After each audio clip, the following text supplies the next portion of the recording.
Bueno, hoy como sabéis tenemos el tema o el webinar, el objetivo son los sarcomas, ¿no? Una patología enormemente compleja, muy heterogénea y donde, bueno, el planteamiento inicial es vital para los pacientes, ¿no? En esta ocasión tenemos el honor y la gran suerte de tener con nosotros a Gloria Marquina. Gloria Marquina es oncóloga médica en el Hospital Clínico San Carlos, en mi hospital. Y bueno, a pesar de su juventud, es una persona enormemente activa. Aparte de que desarrolla un trabajo muy importante dentro de la unidad, recuerda que la unidad de sarcomas del clínico es una unidad CESUR, es un centro de referencia a nivel nacional, pero también es un centro de referencia europeo para sarcomas y tumores raros ginecológicos. Y bueno, pues la doctora Marquina trabaja muy activamente con el resto de la unidad en este grupo. Como digo, a pesar de su juventud, forma parte de numerosos grupos cooperativos internacionales y nacionales, pero además forma parte de una manera activa, ¿no? Es miembro del comité ejecutivo del grupo de sarcomas de la ORTC, co-coordinadora del Registro Nacional de Sarcomas de Hayes, es líder del grupo de Young and Early Career Investigators del grupo de sarcomas de la ORTC y forma parte del comité educacional de la Organización Internacional de Sarcomas. Por lo tanto, como veis, es una persona, como digo, que conoce bien a fondo el tema y además, y esto es aparte y no lo pone en su currículum, es una persona que es una gran comunicadora. Muchísimas gracias, Gloria, por aceptar estar hoy aquí con nosotros. Y bueno, te dejamos ya tranquilamente. Solamente recordaros que luego, al acabar la conferencia, si queréis hacer alguna pregunta, podéis utilizar el chat. Y también recordaros que al final aparecerá un QR que o bien podéis escanear o bien en el chat os dejarán un enlace para que bueno, pues, valoréis el webinar de cara a mejorar continuamente. Y lo dicho, Gloria, muchísimas gracias y todo tuyo. Gracias, Pedro, por la presentación. Gracias a la Fundación ECO por contar conmigo para esta ponencia, que me hace especial ilusión porque poco se habla de sarcomas nacional o internacionalmente, así que tener la oportunidad de hablar de este tema es una maravilla. Bueno, ya me ha presentado el doctor Pérez Segura, poco tengo más que decir de mí y insisto en dar las gracias por la presentación y por haberme invitado a dar esta ponencia sobre aplicación práctica de los biomarcadores en sarcomas.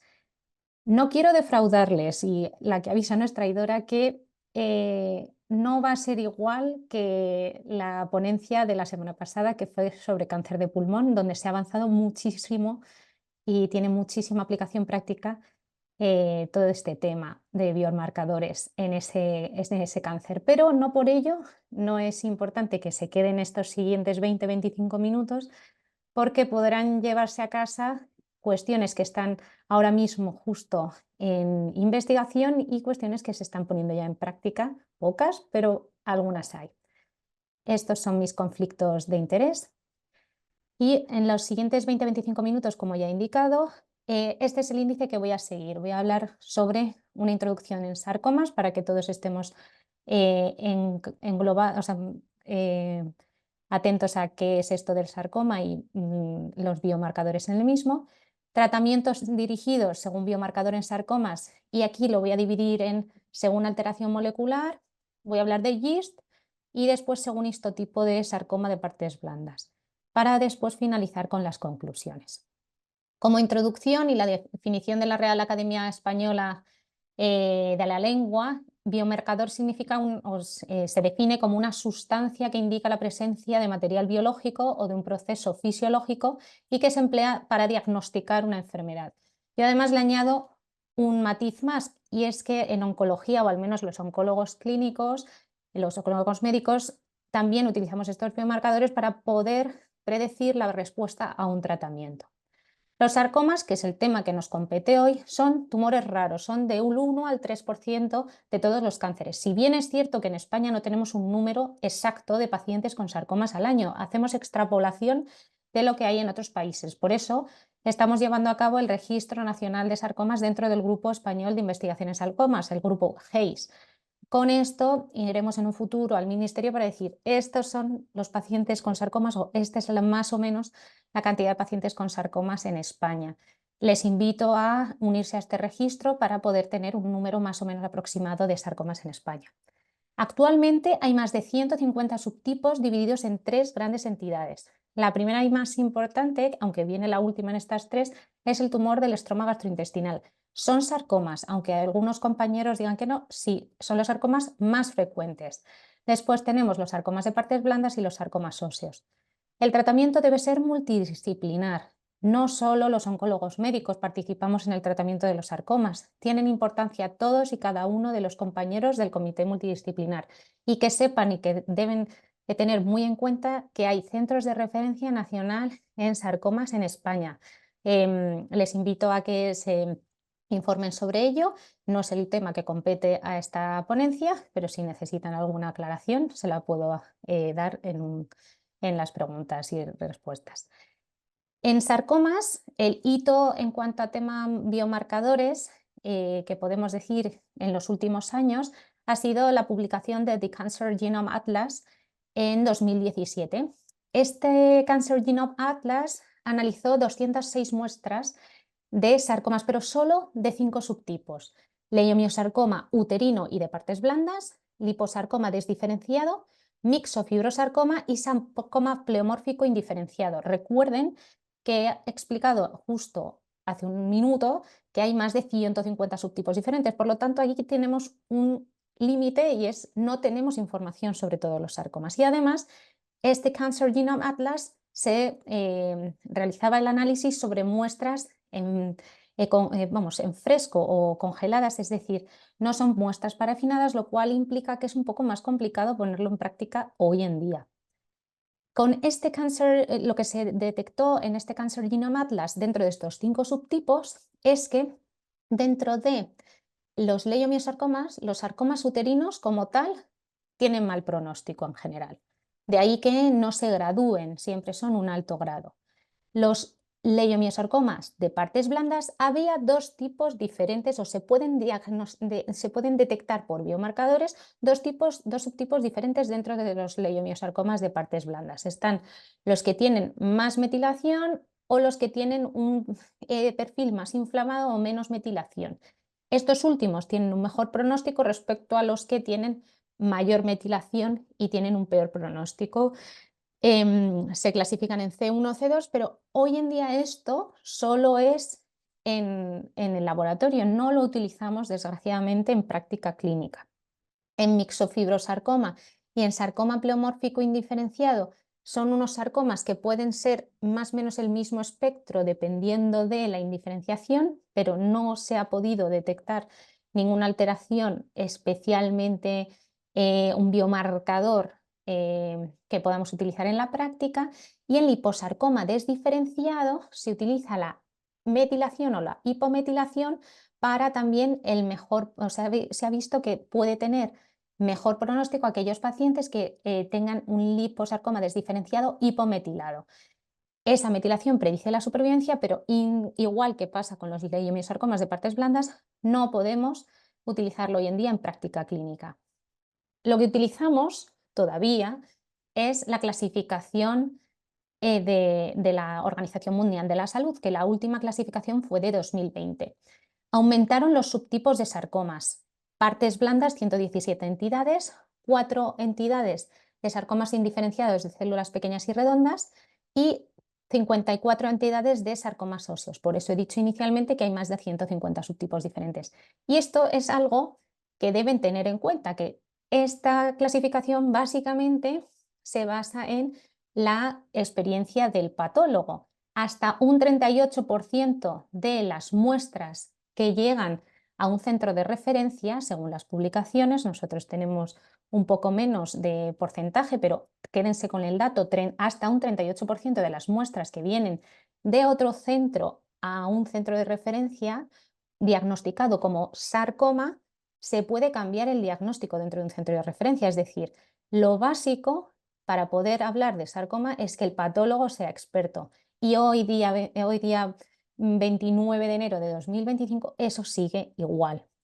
Es imprescindible hoy en día y con esta nueva clasificación de la WHO disponer de diagnóstico molecular para poder diagnosticar algunos sarcomas, por ejemplo, MDM2 en liposarcoma desdiferenciado, ZIC o FUS para algún sarcoma indiferenciado de células pequeñas y redondas, SIT para sarcoma sinovial, o sea que sepan que la molecular nos puede ayudar para llegar a un diagnóstico y se puede necesitar en algunos sarcomas traslocados. Por ejemplo, en sarcomas de células pequeñas y redondas, como es el sarcoma de Ewing, hoy en día hay más entidades gracias a esos reordenamientos o esas alteraciones moleculares. Por ejemplo, puede haber fusiones que no sean realmente de EWSR1, de sarcoma de Ewing, y que sean de otro tipo de células pequeñas y redondas, puede haber reordenamientos de Thicke, puede haber alteraciones en picor, y ya estos pacientes ya no son tumores desmoplásicos de células pequeñas y redondas, que son otra entidad cuando no se detectan estas alteraciones. Sin embargo, aunque sean necesarias esas alteraciones moleculares para diagnosticar estos pacientes, podemos decir que si tienen una alteración en CYK2/4 o en BCOR, van a tener peor pronóstico, pero no tienen una aplicación, desgraciadamente, clínica hoy en día en cuanto al tratamiento. Se van a tratar igual todos los sarcomas de células pequeñas y redondas. Como ya han podido ver, hay que diferenciar entre alteraciones necesarias para el diagnóstico y alteraciones que puedan ayudar al tratamiento. Por lo tanto, ¿los paneles moleculares nos pueden ayudar? Nos pueden ayudar, cada vez son menos costosos, aún no están disponibles de manera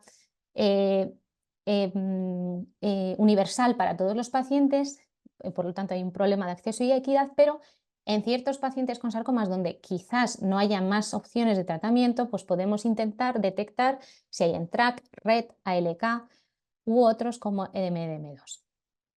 El microambiente tumoral, y solo para que se lleven una idea de lo que está viniendo en cuanto a sarcomas, es que sepan que aquellos pacientes que tienen mayor cantidad de células NK, mayor cantidad de CD8 positivos, células B, TILs, macrófagos M1 o PDL1 bajo, tienen mejor pronóstico, y los que peor pronóstico tienen son aquellos que no tienen células NK en el infiltrado inmunitario, no tienen células B, hay presencia de células T reguladoras, hay presencia de mayor PDL1 y macrófagos M0 o M2. Esto todavía es algo experimental, que sepan que de rutina no se realizan estos análisis del microambiente tumoral en una biopsia de sarcoma al momento del diagnóstico. ¿Qué nos pueden ayudar estos marcadores? Pues a ver si hay una buena respuesta a inmunoterapia. Si tienen PDL1 alto, a pesar de tener peor pronóstico, pero tendrán mejor respuesta a la inmunoterapia.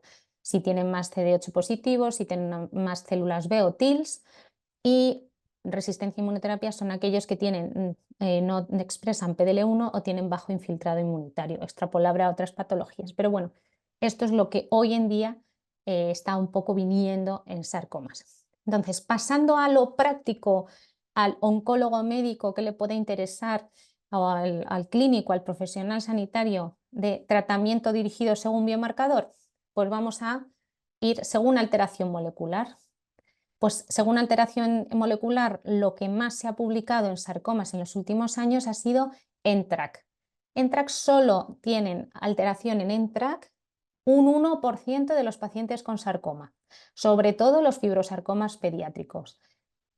Como ha dicho el doctor Pérez Segura, yo todavía soy joven, pero es que tengo otros compañeros que peinan muchas más canas, que testan a muchos más pacientes, porque llevan testando NTRK desde hace mucho más tiempo que, por ejemplo, en España, y no han visto ningún paciente con NTRK, alteración en NTRK. Entonces, ¿existen estos pacientes? Existen, pero no por ello, no vamos a dejar de testar NTRK, porque seguro que así no lo vamos a encontrar. Yo les animo a intentar encontrar a esos pacientes, a ese 1% de los pacientes. ¿Por qué? Porque, como ven, la tasa de respuestas de pacientes con sarcomas que tienen una alteración en NTRK es un 55% independientemente de la histología. En azul ven sarcomas de partes blandas, en rojo ven GIST y en naranja ven sarcomas óseos. Si bien es cierto que los sarcomas óseos, no voy a hablar mucho más de ellos porque desgraciadamente hay investigación, pero la aplicabilidad práctica es bastante escasa. La Larotrectinib, además, que es un inhibidor de NTRK, la duración de las respuestas, la mediana de inicio de la respuesta es de 1,8 meses, o sea, el paciente puede estar en una necesidad médica de urgencia de tener una respuesta, pues en menos de 2 meses tienen ustedes respuestas. Y además, la mediana de duración de la respuesta son de 55 meses. Hay pacientes que siguen en tratamiento después de años de tomar este medicamento y además con muy buena tolerancia. Entrectinib es otro inhibidor de NTRK.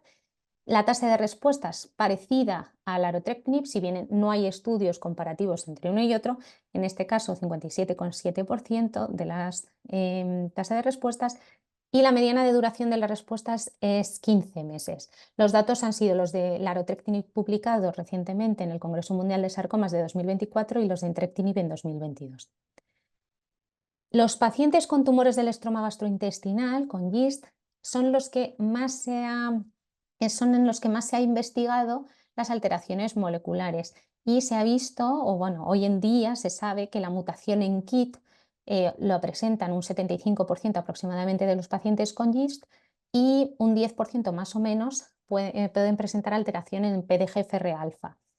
El resto de pacientes vale la pena testarlos porque a veces encontramos mutaciones en SDHB o bien en BRAF.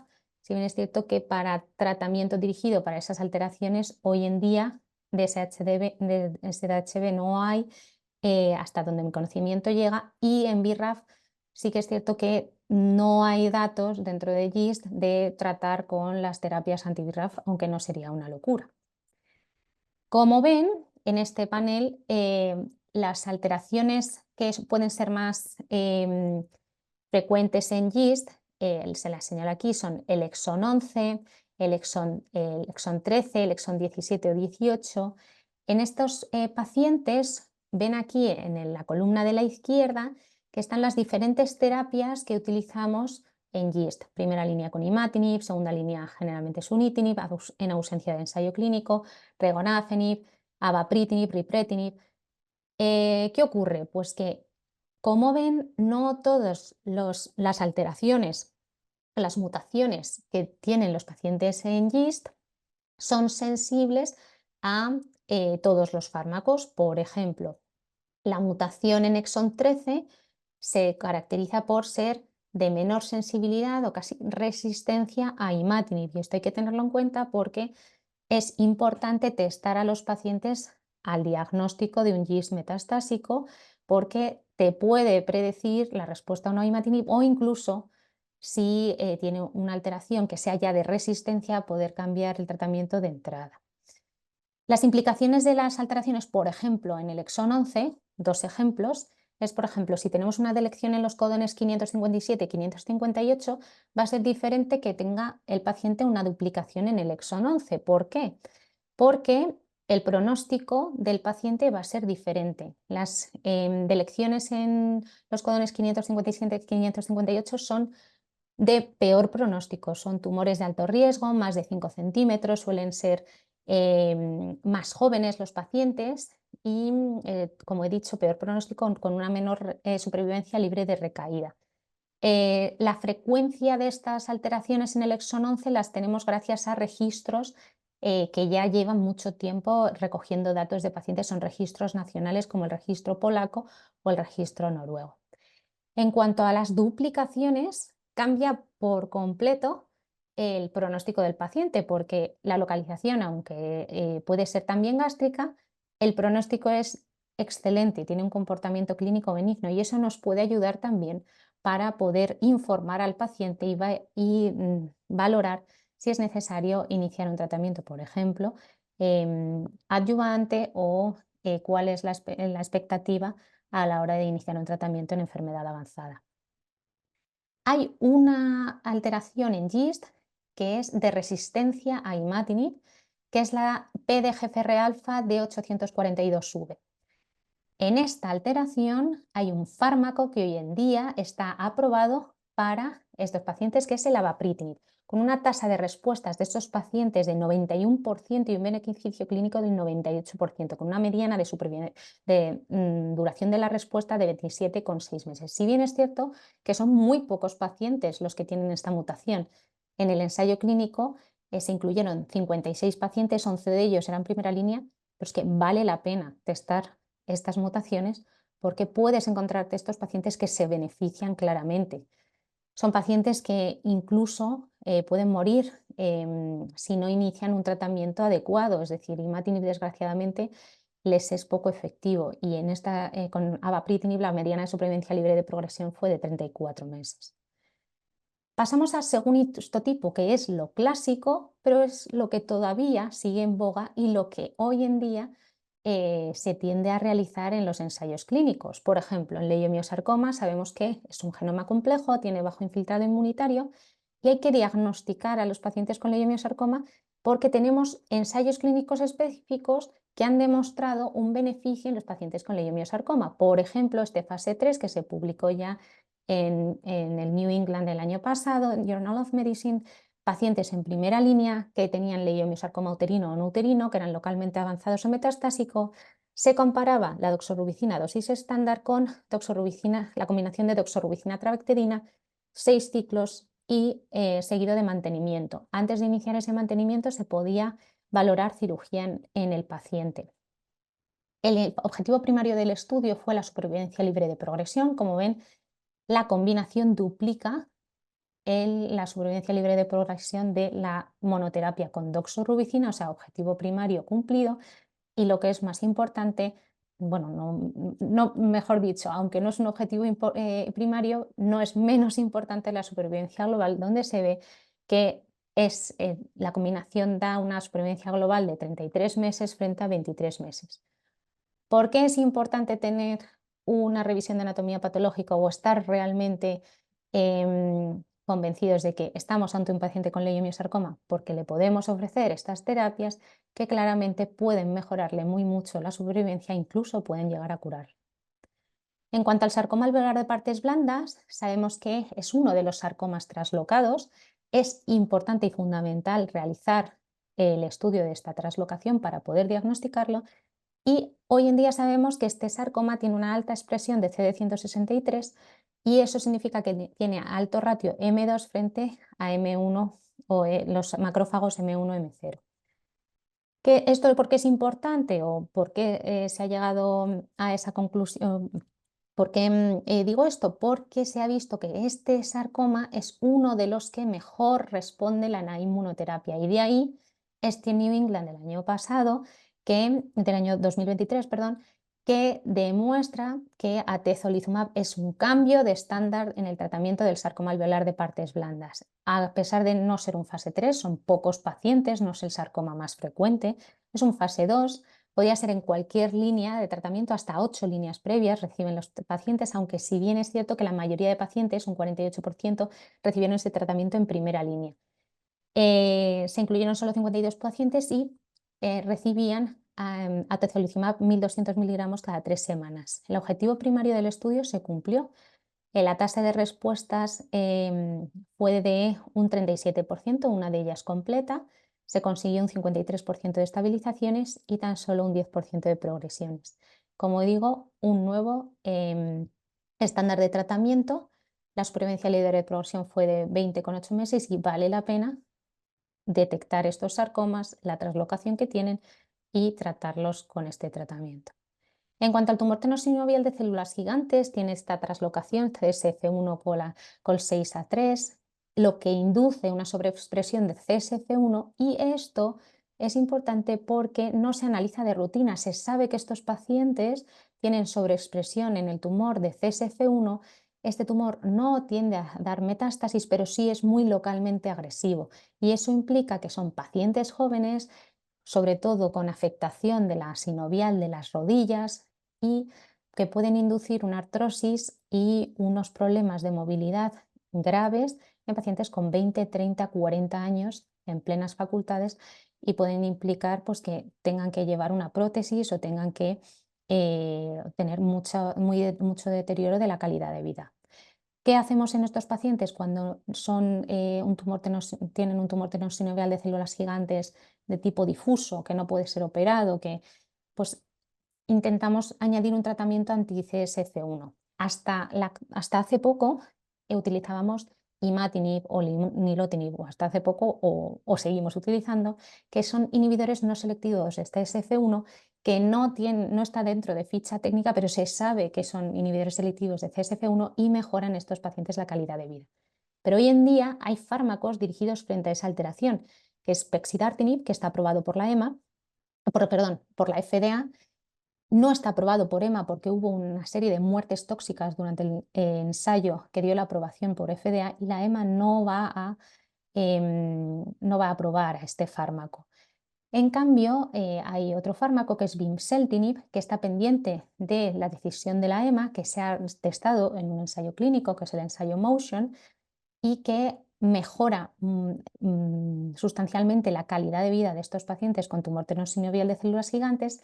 La empresa, que es Deciphera, hizo la solicitud a la Agencia Europea del Medicamento en julio de 2024 y estamos pendientes de una opinión favorable o no del fármaco, pero la verdad es que es muy bien tolerado y valdría la pena. Como conclusiones, los sarcomas, como ya han visto, son tumores raros y cuentan con más de 150 subtipos diferentes. Hay alteraciones moleculares indispensables para el diagnóstico de algunos tipos de sarcomas actualmente. Sin embargo, hoy por hoy no disponemos de escasos biomarcadores con aplicación práctica. Aunque estos biomarcadores sean escasos, valdría la pena realizar el estudio en los pacientes. El diagnóstico por patólogo experto y el tratamiento en función del histotipo sigue siendo clave hoy en día en sarcomas. Muchas gracias. Tienen aquí mis emails, por si acaso tienen alguna duda adicional. Bueno, pues muchas gracias, Gloria. Efectivamente es un tema complejo y donde yo creo que bueno, está arrancando ahora, ¿no? Todo este tema, ¿no? Y el conocimiento molecular y probablemente la gran complejidad es que además de ser una patología poco prevalente, encima se subdivide en más de un centenar de subtipos, ¿no? Con lo que realmente pues complica mucho tanto para el conocimiento molecular como para los ensayos clínicos. Mientras los asistentes se van animando, yo te quería hacer algún planteamiento. Como muy bien has comentado, estamos ante una patología donde es fundamental hacer un diagnóstico lo más exacto posible, por no decir totalmente exacto, lógicamente. Entonces, desde un punto de vista, o por hacer un poquito un proceso, ¿no? Del paciente y más con la experiencia que tenemos en nuestro centro, ¿no? Al ser el centro de referencia. em, si un clínico, un oncólogo, cirujano, etcétera, tiene una sospecha de que tiene un paciente con un sarcoma, porque radiológicamente, clínicamente cree que puede tener un sarcoma, ¿cuál es tu recomendación, aprovechando que tenemos mucha gente de muchos sitios diferentes, diferentes niveles asistenciales, etcétera? ¿Cuál es tu recomendación inicial antes de tocar al paciente, por decirlo de alguna manera, y con la intención de poder optimizar ese diagnóstico, ¿no? Que va a ser tan fundamental como has comentado? Pues lo primero es que no toquen más al paciente, que si tienen una sospecha, ya sea por ecografía, radiografía, resonancia, de paciente con probable sarcoma o simplemente por la lesión que están viendo que crece, que lo manden a un centro de referencia. Hay 7 centros de referencia en España. eh, bueno, si quieren los digo, bueno, está Virgen del Rocío en Sevilla, Gregorio Marañón y Clínico San Carlos en Madrid, la FE en Valencia y ICO de Belviche, San Pau y Valdebrón, los 3 en Barcelona. Que referencien al paciente, que lo manden con la simple sospecha de sarcoma. Se sabe por la experiencia de otros países de hace 30 o 40 años, Reino Unido, Francia, países nórdicos, que no tocar al paciente y que sea ya directamente diagnosticado y realizada la biopsia en el centro de referencia impacta en el pronóstico, el paciente vive más y además impacta en calidad de vida, el paciente vive con mejor calidad de vida. Si el paciente, después de realizar la biopsia, o sea, se presenta el caso en el comité multidisciplinar, se decide por dónde hay que realizar esa biopsia con el equipo quirúrgico correspondiente y los radiólogos, o bien si tiene que ser biopsia quirúrgica. Si esa biopsia da que no es un paciente con un sarcoma, pues vuelve a su centro de procedencia y listo. Pero es fundamental que el paciente sea biopsiado en el centro donde se va a tratar. Vale, ahora seguiremos con alguna otra pregunta que tengo, pero nos hace una pregunta una compañera que además es ingeniera biomédica en la Universidad Politécnica de Madrid, ¿Vale? que bueno, es una de las universidades con las que tenemos además en nuestro hospital un convenio, ¿no? Y pregunta que por qué los biomarcadores mencionados no se usan en la práctica clínica y qué pasos habría que hacer para que los podamos usar en la práctica. Pues los biomarcadores, por ejemplo, de hipermetilación e hipometilación, bueno, primero, gracias por la pregunta y gracias por haber escuchado siendo del gremio que es. Pues sinceramente, porque es difícil aplicarlo, como he dicho, son muestras, las que se utilizaron en The Cancer Genome Atlas, son muestras que no se suelen utilizar de rutina. De rutina, cuando tenemos un paciente y se ha realizado una biopsia, la biopsia se fija en formol y se fija después en parafina. Estas muestras parafinadas con las técnicas que se utilizaron en The Cancer Genome Atlas no son aptas para realizar todas esas técnicas de hipometilación, por ejemplo, y detectar esas alteraciones. Se están intentando mejorar las técnicas para poder utilizar muestras de rutina, rutinarias que tenemos en el día a día, que son parafinadas, para poder realizar estas alteraciones o detectar estas alteraciones.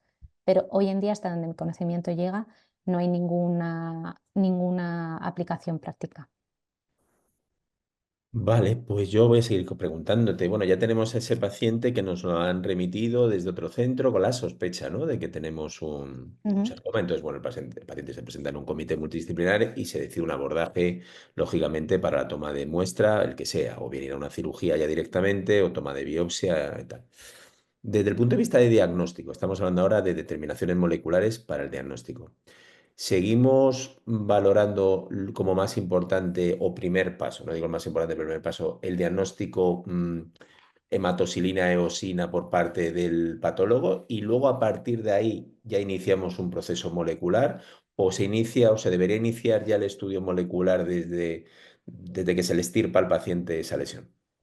Pues es fundamental todavía hoy la hematoxilina eosina y la experiencia del patólogo, porque simplemente con una hematoxilina eosina y como se llama, como lo llama nuestro jefe de anatomía patológica, sarcomas, que es la biopsia menguante, para un análisis molecular necesita mucha muestra, pero es que antes de hacer un análisis molecular, primero hay que diagnosticar o intentar tener una sospecha diagnóstica del paciente, que a veces es muy difícil. La sospecha diagnóstica puede ser, pues, leiomiosarcoma. Pues si la sospecha diagnóstica es esta, voy a pedir este panel de inmunohistoquímica. Con una inmunohistoquímica, por ejemplo, de desmina o caldesmón, es suficiente para, o miogenina, es suficiente para diagnosticar al paciente con un leiomiosarcoma y no hace falta hacer una alteración molecular, un análisis molecular. Pero si estamos, por ejemplo, ante una paciente con un sarcoma uterino, que se tengan dudas de si es indiferenciado o si es un sarcoma del estroma endometrial de alto grado, ahí habría que hacer traslocaciones y ya será el patólogo experto el que diga, creo que tiene este tipo de sarcoma, pero necesito realizar un análisis molecular para detectar esta traslocación, sin la cual no puedo diagnosticar a la paciente. Hoy en día, pedir paneles moleculares para el diagnóstico al tuntún, por decirlo así, no tiene cabida y de hecho internacionalmente hubo en Vancouver 2022, que fue el Congreso Mundial de Sarcomas, hubo un careo, no, pero sí que dos presentaciones de pro hacer alteración molecular, o sea, diagnóstico molecular de entrada sin casi realizar la hematoxilina eosina, o bien hacer un diagnóstico al uso o históricamente de hematoxilina eosina y si es necesario una alteración molecular posterior o un panel molecular posterior. Y la verdad es que todo el mundo estaba de acuerdo en que hoy en día sigue siendo básico un diagnóstico adecuado por patólogo experto y ya en un segundo tiempo realizar un estudio molecular.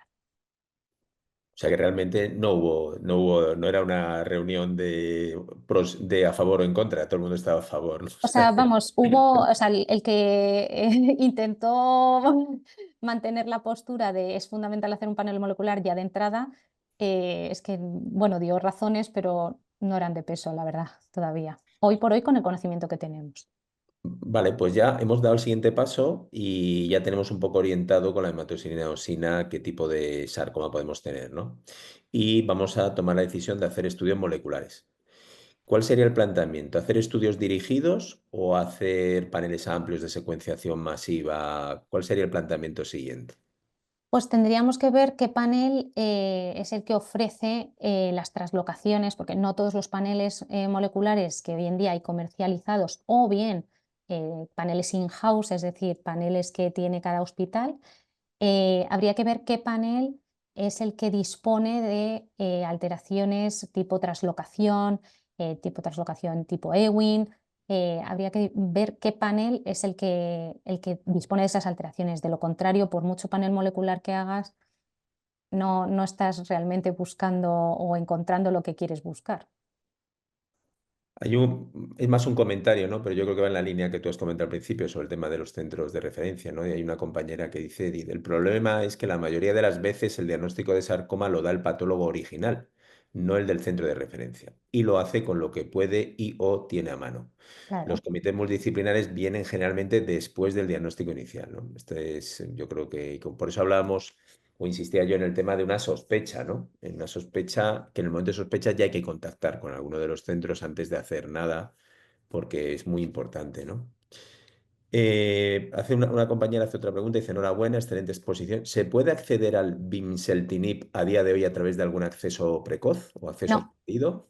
de momento no, porque tuve un paciente hace 2 meses, 3 meses, y la compañía de momento no ha abierto un uso expandido. Y me he reunido con ellos también, nos hemos reunido con ellos, mi jefe y yo, y de momento no hay un uso expandido. Pero buena pregunta, también lo he pensado y todavía no.